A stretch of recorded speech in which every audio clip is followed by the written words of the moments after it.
Dear students, today we are going to discuss about the topic respiration.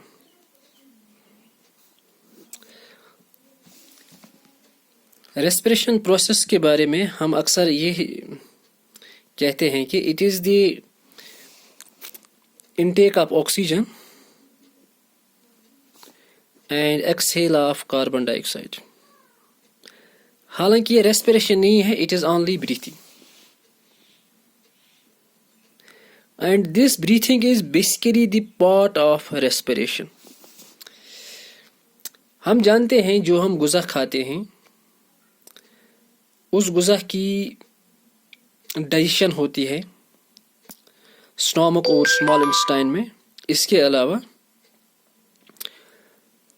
फिर उस गुज़ा में जो मॉलिक्यूल्स होते हैं, सिंपल मॉलिक्यूल्स जो होते हैं, उनकी एब्जॉर्प्शन होती है और ये मॉलिक्यूल्स सीधे सेल्स में जमा होते हैं।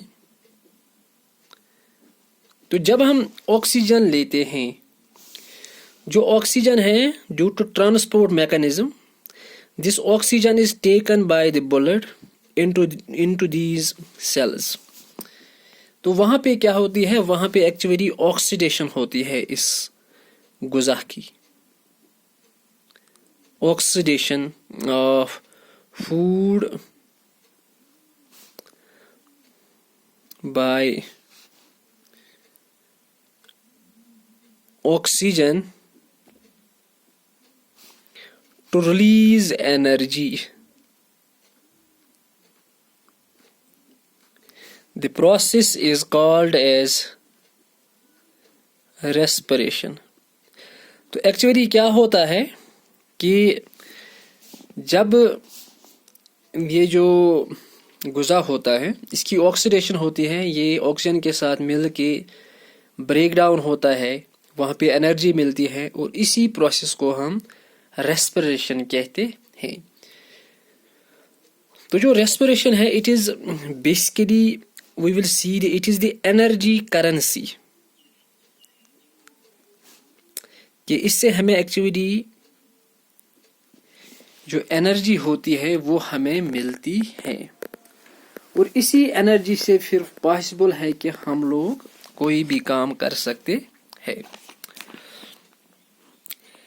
और जो ये रेस्पिरेशन है,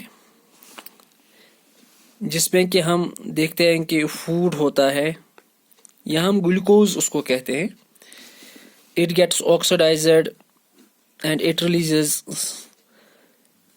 carbon dioxide, water along with the formation of energy.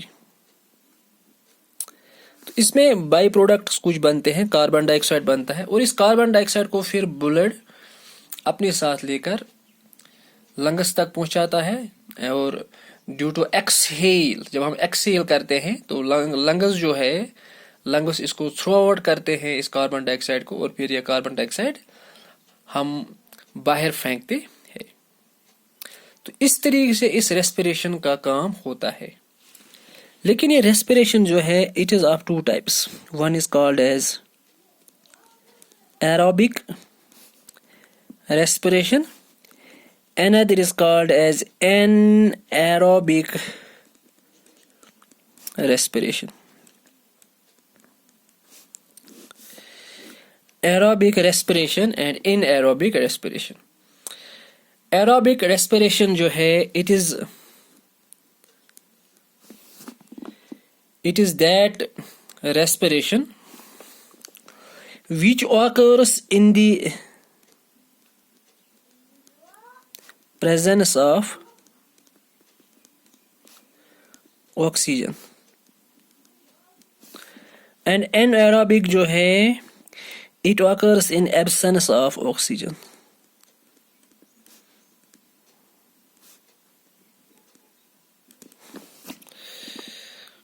तो क्या है कि एरोबिक रेस्पिरेशन को हम अपने में, यानी कि ये ह्यूमन्स में होती है या almost in all the animals ये रेस्पिरेशन होती है, वाइल एज जो इनएरोबिक रेस्पिरेशन है ये ज़्यादा माइक्रो ऑर्गेनिज्म, कुछ बैक्टीरिया में होती है। तो एरोबिक रेस्पिरेशन के बारे में आपको ऑलमोस्ट पता तो चला है, लेकिन इनएरोबिक रेस्पिरेशन में क्या होता है, इसमें एक्चुअली जो फूड है इन एब्सेंस ऑफ ऑक्सीजन ये ब्रेक होता है, और इसमें जो मेन प्रोडक्ट होता है वो होता है ईथाइल अल्कोहल, और जो एनर्जी भी होती है ये भी काफ़ी कम रिलीज होती है. So that was all about today's topic. Have a nice day.